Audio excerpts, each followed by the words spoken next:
Olá, seja bem-vindo ao maior congresso técnico de bioenergia do mundo. Em instantes, você assistirá a um dos painéis de nossas 12 salas temáticas.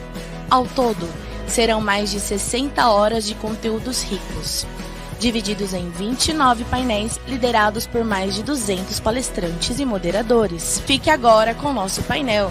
Agradecemos sua participação e nos vemos em nossos próximos painéis. Um ótimo congresso a todos!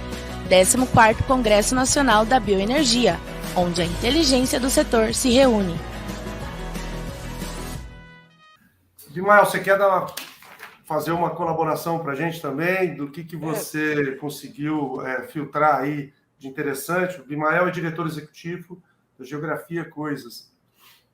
Bom, primeiro agradecer o convite, não para poder debater aqui com vocês, mas por essa aula realmente. A gente teve aqui grandes apresentações. Que bom que fica no YouTube. Eu acho que todos vão depois ter acesso a essa preciosidade aqui que o DOP está proporcionando. Por quê?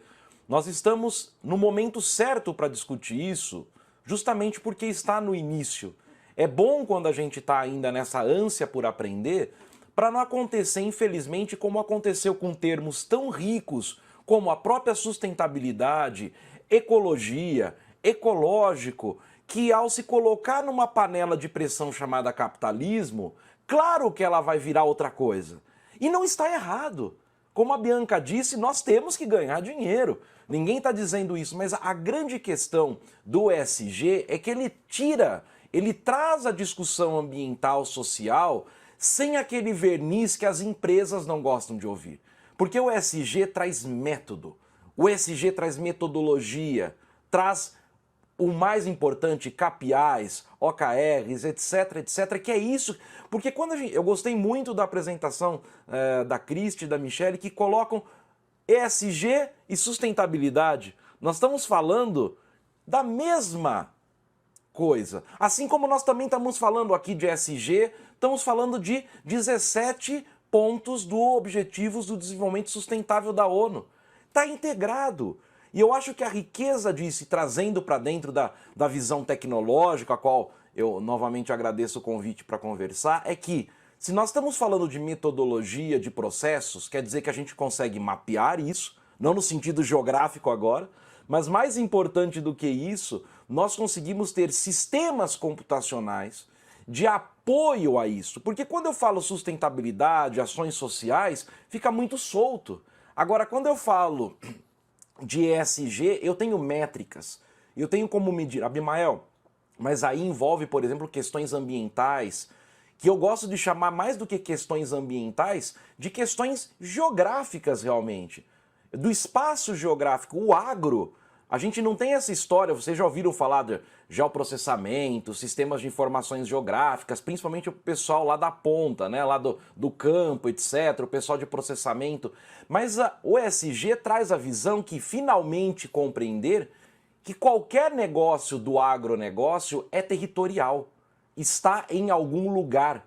Por isso eu vou precisar de informações do território, informações ambientais, informações desde o tipo de solo, até informações como bem-estar animal, até como informações como do impacto social. Então, o que o ESG traz, e eu vejo com uma grande riqueza, é que nós finalmente conseguimos medir, mensurar de uma maneira que não fica muito no romantismo, que é muito criticado no setor agronegócio. Ninguém aqui está defendendo abraçar árvores, fazer danças circulares.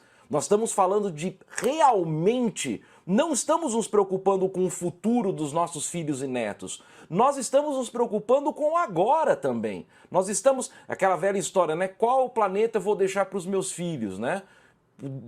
No jeito que está andando eu não vou deixar nada. Então, na verdade, traz ao ESG a necessidade da urgência, que é a necessidade do 4.0. Quando a gente fala de 4.0, não é uma evolução do 3, é a quarta revolução industrial.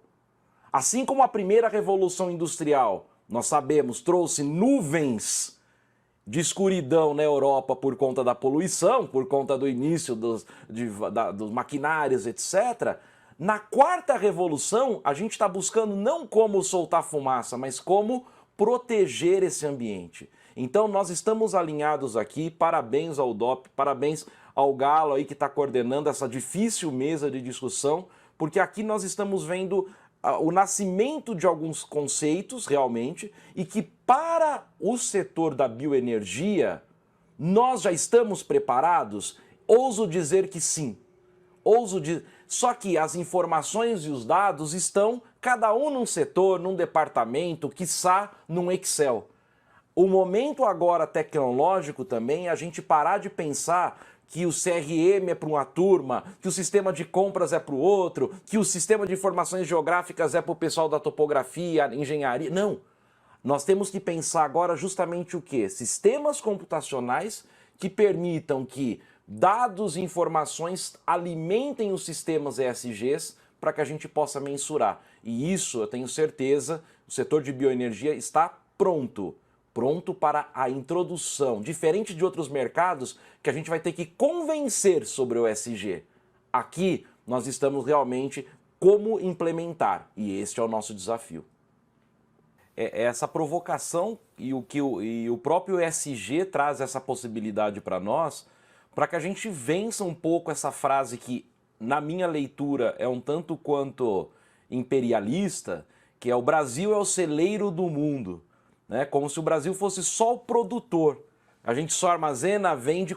Nós podemos ser o celeiro do mundo, mas não só no sentido celeiro, de produção, mas justamente de desenvolver novas práticas e métodos, não só em toda a cadeia produtiva, seja no social, na governança ambiental, ou seja, o nosso agro é muito mais rico do que quando se coloca que nós somos o futuro, na verdade, nós somos um celeiro de inovação em tecnologia, no campo propriamente dito, na produção, mas nós temos a logística, e temos salas aqui importantíssimas discutindo a questão logística, nós temos a questão da indústria 4.0, então o que o ESG também traz, ao meu ver, é o Brasil se posicionar e parar com essa visão caipira da gente que, não, nós não somos um país agrícola, nós somos um país do agronegócio, e isso é muito bom.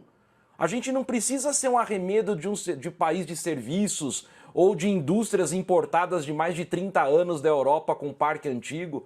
Nós podemos realmente ser, além do celeiro do mundo, nós podemos ser modelo para o mundo de como produzir alimento, como produzir energia, como produzir o que a terra nos dá de uma maneira realmente, não vou chamar de sustentável, de uma maneira ESG. Abimael, estão me chamando aqui para encerrar, mas eu estou tentado de fazer uma pergunta. Nessa linha que você foi aí, eu acho muito legal, a gente não tem que ter essa vergonha nesse complexo de vira-lata, muito pelo contrário, acho que a gente já ensina para o mundo o que é uma agricultura sustentável. Queria te perguntar rapidamente, se pudesse me responder, dentre todos os caminhos que apareceram, existe algum que você acha que está melhor pavimentado dentro dessa política de ESG? Alguma coisa que você acha que possa ser, por exemplo, olha, isso vai ser a minha condição básica para que quem venha participar da minha cadeia, isso vai ser um selo, vai ser uma ISO, quem não tiver já está fora e o resto a gente vai conquistando. Você acha que já tem alguma bola da vez já bem identificada?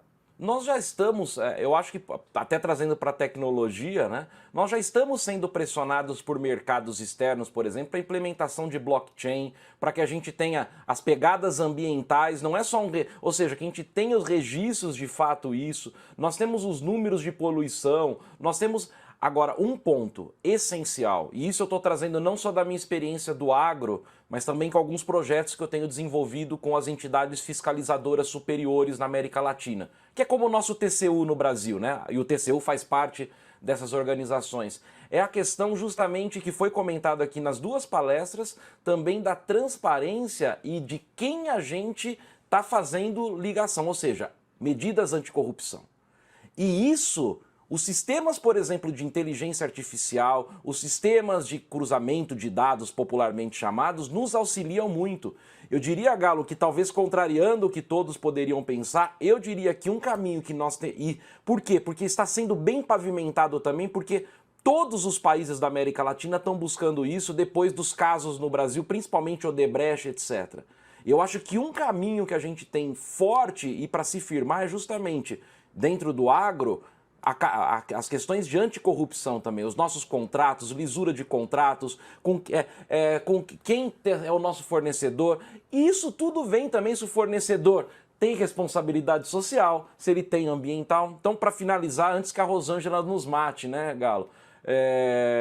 Eu acredito que todos a gente tem um grande potencial, mas só como provocação aqui nesse debate, eu diria que o anticorrupção é um momento interessante da gente olhar dentro desse contexto. Muito obrigado, olha, adorei.